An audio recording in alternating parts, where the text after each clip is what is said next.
Hey guys, here we are again. Organic Mechanic with ComfortLess.com. And we're going to go over an important topic today. This tis the season. We get a lot of questions about organic lawn care. Organic lawn care tips and tricks is going to be what we're talking about today. And we're just going to be completely upfront and honest for all of our customers and any of you that are watching this video. Organic lawn care is tough. Um, I really, I really like turf and grass and the way it makes me feel and the way it looks and the coolness of it on my feet. You know, when I walk on a bare feet, it just feels so good. And in a lot of areas, it's hard to do that organically. But hopefully, we can share with you some ideas to help you be as organic as possible, or fully organic too. I've just learned a lot over the years on taking care of turf and grass. And yeah, to be honest with you, organic, it's not easy. Turf is a hungry, hungry beast that loves to be fed. And it loves to be fed and it likes to be fed, you know, it likes a balanced feed. And there's just so many ins and outs to it. So we're just going to go out, we're just going to cover some of maybe just the major topics of discussion and questions that we get asked from our customers and people out there that are shopping around looking for ingredients and things to use and fertilizers and whatnot for their lawn. And going back to what I discussed earlier is turf is hungry. And if you're like me, boy, you just like the lawn to look so good all the time. And it does take time and effort.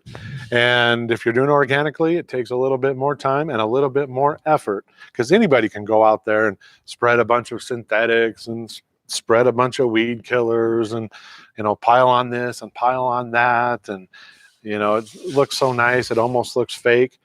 However, that does look good to people driving by and it looks good, you know, from your driveway. And, you know, sometimes we do so much to our grass that, boy, it's one of the most toxic areas around. I mean, you got pesticides for bugs and you got herbicides for weeds and you got fungicides for fungus. And then you got, you know, a lot of salts in there for the nitrogen. You have synthetic this and synthetic that. And before you know it, it's almost like you have a laboratory going on in your front yard. There's so many, you know, chemicals mixed in with it. So if you go that route, that's fine. A lot of people do that. It's very common.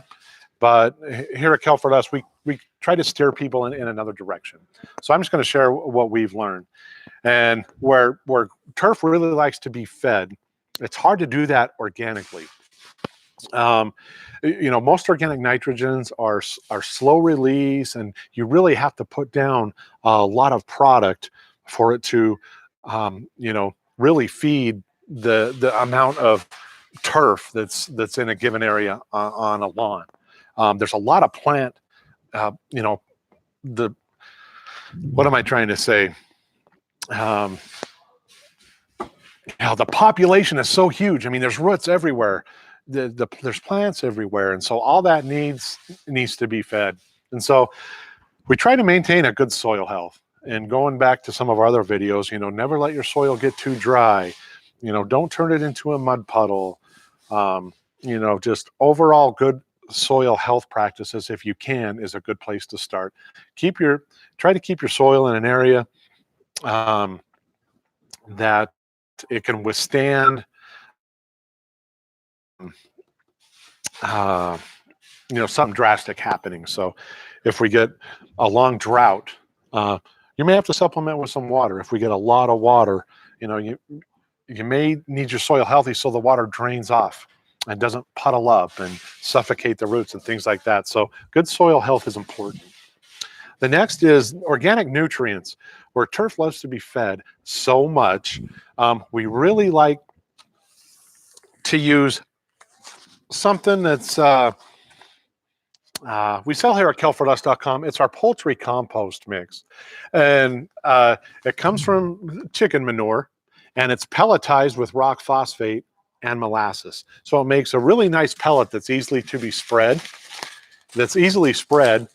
And again, it's slow release. It has some good organic minerals in there. But overall, I like to use that one for the nitrogen It's a good long-term nitrogen source. And the good thing about this product, it's hard to overdo it. It's only about 3% nitrogen. So you can put, 100 pounds of this poultry compost on per 1,000 square feet, and you're only going to be getting, 3 actual pounds of nitrogen from that 100 pounds of poultry compost. And it's slow release, so it's not going to burn, and it's a good long-term feeder. I like to put a lot of that on in the fall and a lot of it on in the spring. And if I do that correctly and my timing's right, the nitrogen seems to last, for 3 months. And so I do like that product. Oh, a side story on this product. The chicken manure that is sourced for this product comes from the chicken farm that's in the movie Napoleon Dynamite. You know where the chickens actually have the large talons? It's true. That's that waste the waste from the chickens at that farm that's in the movie gets turned into that product. And so we do source it locally, and we have it here in bulk, and we'll ship it out to you anywhere you live in the United States for free. I think we ship it out 30 or 40 pounds a box at a time. So anyway, look on our website, kelpforless.com, under our poultry compost pellets, and that'll be there. Another good trick for nitrogen is alfalfa meal. And alfalfa is very high in nitrogen already. It's a very high protein plant material, which breaks down over time in the soil and turns into nitrogen for the plants. So alfalfa meal is another good, material you can spread on your lawn and keep it organic and give it the nitrogen it needs. Easy to handle, it's slow release, and earthworms absolutely love it. Another good fertilizer to use is sulfate of potash, or potassium sulfate, or SOP, or sulfate of potash, or so many names for it, but we call it potassium sulfate, and it's just a mined rock that's very high in potassium. I don't know if you can see it in there, but it's really easy to spread. It goes through a hand spreader really easy, and we sell a lot of that here at Kelp for Less, and I think it ships out at like 30, 40 pounds a box too. And that's really high potassium. It's about 50% potassium, and so you can spread this over your turf in light areas, 2 to 5 pounds per 1,000 square feet of turf area, and it's really slow release as well. The good thing about potassium sulfate is the addition of sulfur, which in soil chemistry and in the microbiology, that addition of sulfur really works in conjunction with the soil to really help release really helps release iron in your soil. And iron's another real key component to real healthy looking grass.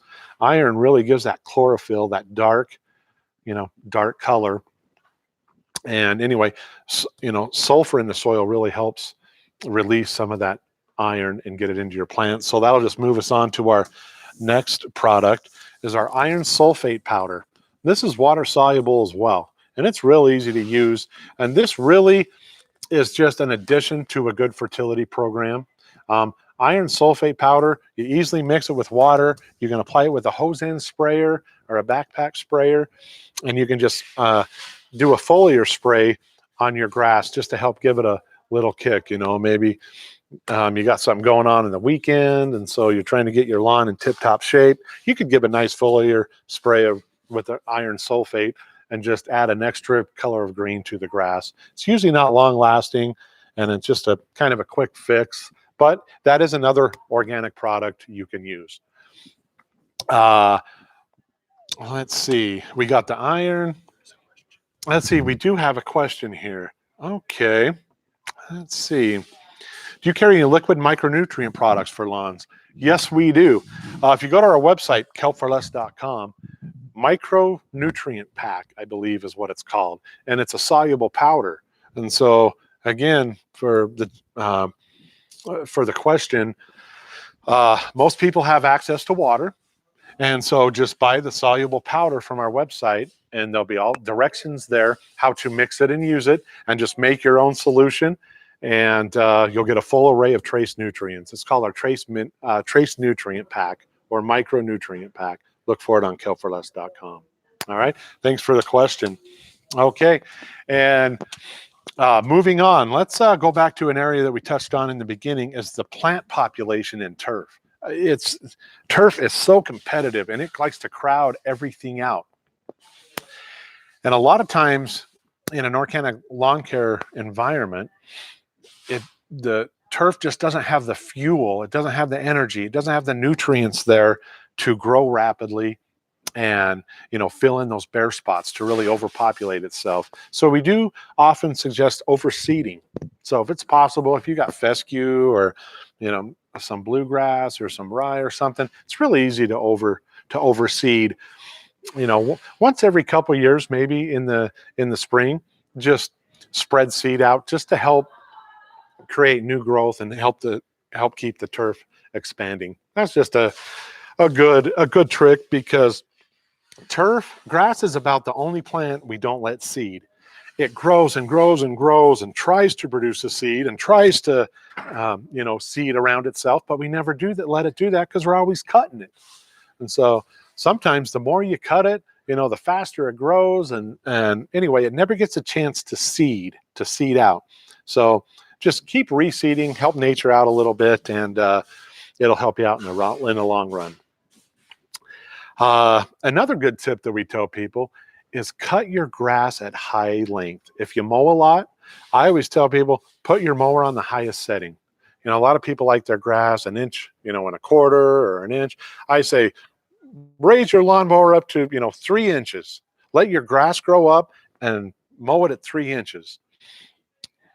And people think about that and they're like, well, no, I like my grass to be nice and level.